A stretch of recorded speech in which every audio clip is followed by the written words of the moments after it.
going to be talking about the Colorado Rockies and their trade deadline and some decisions they do have to make. So let's get into it. Now, the Rockies are a very interesting team going into the trade deadline. Of course, our team that is always going to be sellers at this point. I mean, they haven't been competitive in a long, long time, kind of in a perpetual rebuild there.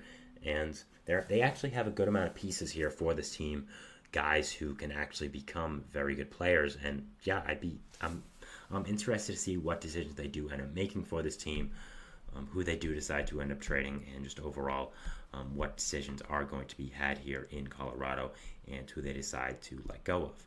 So, first player we have to think about is Austin Gomber, one of their starting pitchers. Now, Gomber was probably the main part of that Nolan Arenado trade to St. Louis a few years ago. I'm sure Rockies fans would love to forget about that trade, but unfortunately, it still is a big part of your team, still is a big part of your future, and you can't, if I was a Rockies fan, I'd love to just think about how that didn't happen and how that was a dream. But unfortunately for Rockies fans, it was not a dream; it was real, and it definitely has affected them for a long, long time. So overall, Gomber, though, since coming to Colorado, even though you traded Nolan Arenado for him, has been a pretty fantastic get. I mean, he's had a really, really nice season this year.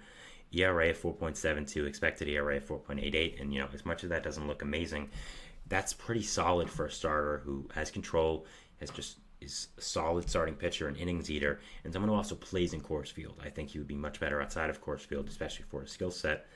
And yeah, I'd be very interested to see him there. I mean, he pitches a lot. 27 games started last year, 33 appearances the year before, 16 games started this year. A guy who's an inning eater, is a very solid veteran arm, is under control for a few more years. You look at this year as well. His K per nine is higher than last year. His walk per nine is down as well. His K percentage is up, walk percentage down. So overall, I think Gomber is a very solid starting pitcher. Not someone too crazy, but is someone who can fill in at the number 4 or 5 spot in your rotation, give you some quality innings, be able to be under control for the next few years. And I do think he is someone that is going to be very, very interested to teams at the deadline. Now, I think a lot of teams could look to get him. I think, again, the Orioles, who I talked about last segment, could be a nice piece. Just a guy to get somebody in your arm. Brewers as well, I think, would be a nice fit there. Just some team that isn't willing to trade a top prospect for a pitcher who just wants someone solid. They think maybe they can develop a little bit more. Someone who eats innings at a very quality level, and I think Gomber is that. So that'll be a nice piece to bring back for this Rockies deadline. I do think they are going to trade him. It has been reported that they are listening to offers on him and one of their other starting pitchers, who we'll talk about in about a minute or so. So overall, I think Gomber could bring back something nice for this Rockies team. Could be a good addition to some team, and could be a nice, even if you don't want to make him a full-time starter, it could be a nice spot starter. I'm sure he'd have that role on a competitive team. So overall, be very, very interesting to see what Gomber's role is going to end up being on some team, who is going to end up trading for him, and I'm very interested to see what is going to end up happening here with this team. Now, next off, we have the other starting pitcher they are listening to trade offers on. That is Mr. Cal Quantrill. Now, this is reported today in an article in The Athletic, and yeah, Quantrill was a guy who was non-tendered by Cleveland last year and signed with Colorado on a one-year deal. Was a very interesting non-tender, was a former top prospect with San Diego, came over as probably the biggest part of that huge Mike Clevenger trade at the deadline a few years ago. Just really never latched on with Cleveland, really never became the starting pitcher that they expected him to, and did end up getting non-tendered then by Cleveland. Now, since he's come to Colorado, he's honestly done pretty fantastic.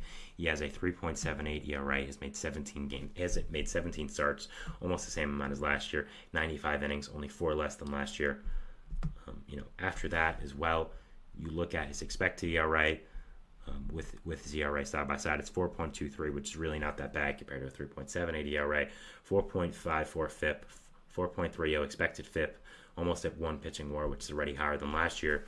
So he's become a really nice starting pitcher. Has almost 7 Ks per 9. Only walks around two guys per game. So overall, I think Quantrill would be a very, very solid add to some team. He's really broken out this year.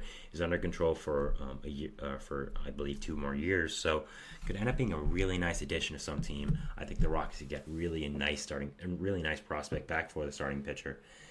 and overall has become a really nice signing for this team. I mean, these are kind of signings that the Rockies have to do if they want to be a competent organization, an organization that people look at and say, they aren't a dumpster fire. They aren't horrible. I mean, the Chris Bryant contract's really not helping your case, but this was a really nice signing by Colorado. Pick up a former top prospect who was thrown away by his former team, get him back to form, and trade him for something nice. I think this is a really fantastic move by Colorado. Is a great process move by them, and hopefully they do more of these moves in the future. I think it would really help out, and overall it's just a really, really nice move by them. Props to them, and good job. Next, you also have two other guys that I think are going to get a good amount back for this team at the trade deadline. First off, Elias Diaz, their catcher. Now, Diaz has consistently been one of the better catchers in the league for the past few years now.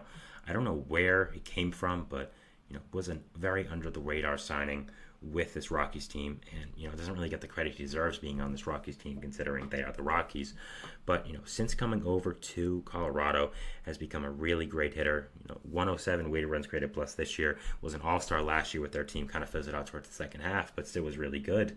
And was a non-Ross, was a guy who was cut by the Pirates a few years ago, came to Colorado, his fifth year there now, and has just become a very, very solid catcher. He isn't the greatest defender, but for a hitting catcher, can't really ask for much more than Elias Diaz, and he's just been really, really good. So I think there could be a lot of teams that show interest in Diaz, some teams that do need an upgrade at the catcher position if you are trying to compete. I mean, I think Philly could potentially look to get Elias Diaz if JT Realmuto does have a setback in his rehab. Of course, we're not sure when he'll come back, so that could be something interesting to see there. Also, looking at some other teams as well, I think the Padres could potentially look to add Diaz. Luis Campusano is fine, but I think getting a veteran like Diaz would really help out your team and would be a very interesting addition to you guys. If the Yankees want to improve at hitting, I think they could get Diaz. Also, the Guardians, if they want to split time with him and Bo Naylor, maybe get one of them more shots to DH and just add a nice hitter, I think that could be a good addition as well. So overall, I think there are a lot of teams that show interest in Diaz. I think you could end up getting a good amount back for this Rockies team, and would just be an overall very interesting addition to some team. Would be a very interesting move by Colorado to end up trading him, and I'm very interested to see what they do end up deciding at this deadline, and overall what his future looks like. Next for the Rockies, the question is Ryan McMahon. I've talked about Ryan McMahon a lot in this show, how fantastic he is, how good of a player he is, and the question for the Rockies is, do they trade Ryan McMahon?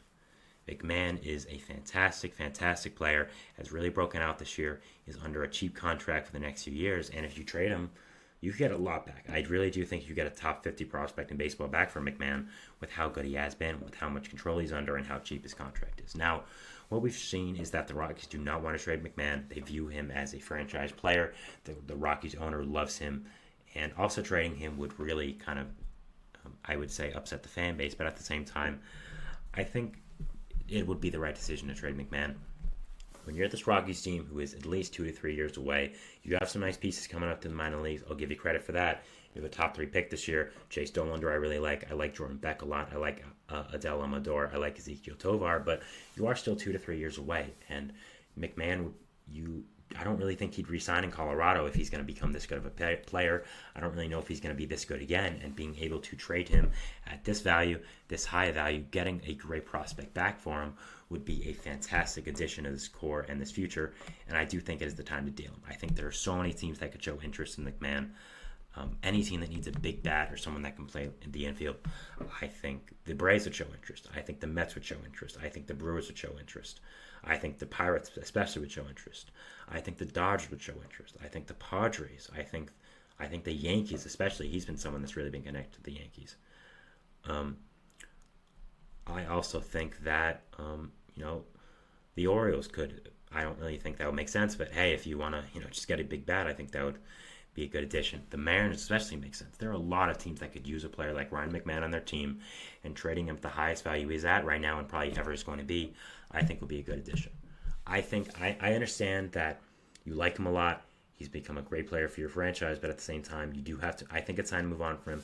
You have to look at these decisions now when you are a team in the position the Rockies are. So if I'm a Rockies executive, I'm a Rockies fan, I'm wanting to trade him, and hopefully they make the right decision. I understand if they keep him, but I do think it is the right decision to trade him and kind of get this franchise back on track a little bit, which I really do think he would help out with. You have a future for the first time in a little while. Keep improving on it. Keep making things better. Don't screw it up. But the Rockies haven't been a great franchise the past few years. So that is our fourth segment here, talking about the Colorado Rockies and their trade deadline moves, potential stuff they could do.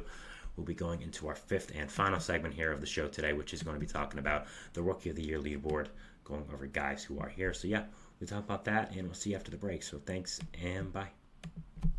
Wait, nope, that's not what I meant to do. There we go. Thank you.